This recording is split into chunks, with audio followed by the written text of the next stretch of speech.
पहिला गोलो गोलो गरेर ए दादा यो कुन मोमो अरे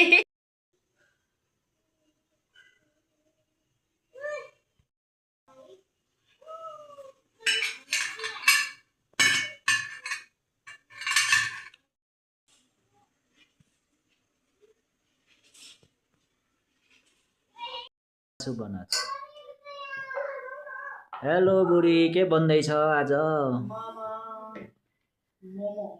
दुईजना लागि परेछन् मोमो बनाउन म पनि हो अहिले चाहिँ एक लट खाइसके भाइ यहाँ हेर्नु भाडा पनि यस्तो हो त खाली छ भाडा सब बनाएर अघि नै खाइसके अब यो खाजा खाम अब बेलुकाको यो भागो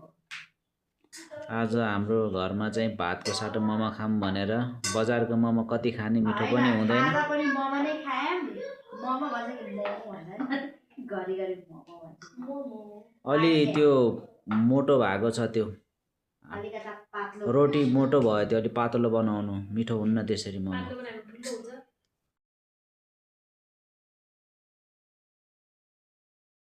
मोमो बनिरहेछ है मोमो बुढियाको मोमो बनाएको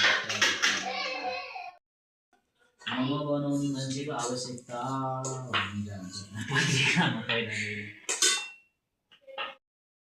बिस्तारै बिस्तारै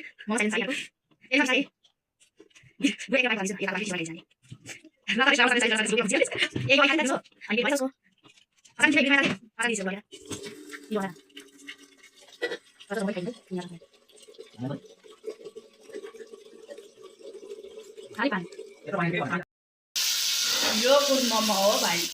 चाहिँ सी मोमो बनाउँदै हुनुहुन्छ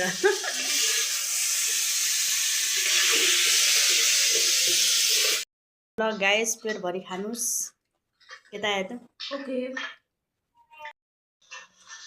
ये यो कौन सी मोमो है